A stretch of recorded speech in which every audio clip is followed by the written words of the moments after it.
యది హాస్తి తదన్యత్ర యన్నేహాస్తి నా తత్వచిత్. మహాభారతంలో ఏదుందో లోకంలో అదే ఉంది. మహాభారతంలో లేనిది లోకంలో ఎక్కడా ఉండనే ఉండదు. భారతీయ సంస్కృతికి అద్దం పట్టే మహాభారతం కేవలం ఒక ఇతిహాసం కాదు, అదొక జీవన వేదం. వేల సంవత్సరాలు గడిచినా అందులో పాత్రలు, వాటి స్వభావాలు, ఆ సంఘర్షణలు నేటికి మనల్ని ఆలోచింపచేస్తాయి. మహాభారతాన్ని కేవలం పురాణంగా కాకుండా మానవ స్వభావంలోని లోతుపాతులను విశ్లేషించే ఒక గొప్ప గ్రంథంగా చూస్తే ఎన్నెన్నో జీవన పాఠాలు దొరుకుతాయి. మహాభారతంలోని ప్రతి పాత్రను ఇప్పటి మన పరిస్థితులకు పోల్చి చూసుకోవచ్చు. మనిషిలో మంచి, చెడు, స్వార్థం, త్యాగం, ధర్మం, అధర్మం లాంటి యూనివర్సల్ విషయాల కలబోత మహాభారతం. ధర్మ సంస్థాపన, మనిషి బలహీనతలు అన్న అంశం చూద్దాం. మహాభారత కథ అంతా ధర్మం చుట్టూ తిరుగుతూ ఉంటుంది. ధర్మాన్ని నిలబెట్టడానికి జరిగిన కురుక్షేత్ర యుద్ధం ప్రధాన ఘట్టం. ధర్మరాజు లాంటి ధార్మికుల్లోనూ, అర్జునుడి లాంటి వీరుల్లోనూ మానవ సహజమైన బలహీనతలుంటాయి. ధర్మరాజు ధర్మనిష్ట కలిగిన వాడే అయినా జూద వ్యసనంలో పడి రాజ్యాన్ని, కుటుంబాన్ని పణంగా పెడతాడు. అత్యంత ధర్మవంతుడు కూడా ప్రలోభాలకు ఎలా లొంగిపోతాడో దీన్ని బట్టి తెలుసుకోవాలి. అర్జునుడు యుద్ధ ప్రారంభంలో బంధువులను చంపడానికి వెనకాడతాడు.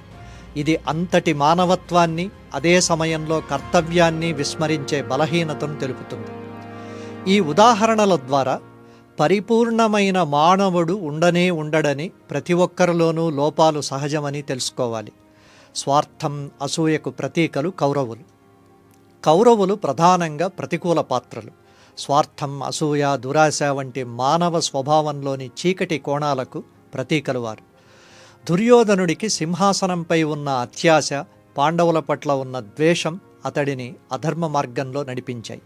శకుని కుట్రలు, కుతంత్రాలతో మొత్తం కథను ప్రభావితం చేస్తాడు. ఈ పాత్రలు మన సమాజంలోనూ మనలోనూ ఉండే దుష్ట ఆలోచనలకు అద్దం పడతాయి. మానవ స్వభావంలో అంతర్గతంగా ఉండే ఈ ప్రతికూల శక్తులను గుర్తించి వాటిని దాటి రావాలి. స్త్రీ పాత్రలు, వాటి బలాలు, త్యాగాలు. మహాభారతంలో స్త్రీ పాత్రలు ఎంతో బలమైనవి, సంక్లిష్టమైనవి. ద్రౌపది పడిన అవమానాలు, ప్రతిఘటన స్త్రీ ఆత్మగౌరవానికి ప్రతీక.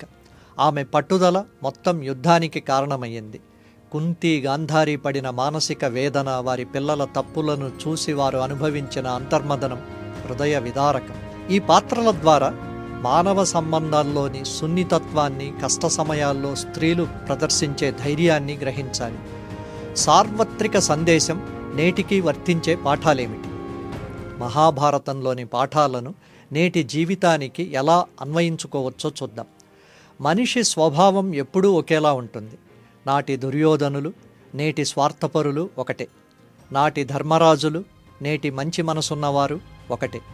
ధర్మాన్ని ఎంచుకోవడం ఎప్పుడూ కష్టమే, కానీ అంతిమంగా అదే మనకు శాంతినిస్తుంది. ప్రతీకారంతో కాకుండా క్షమాగుణంతో సమస్యలను పరిష్కరించుకోవాలి.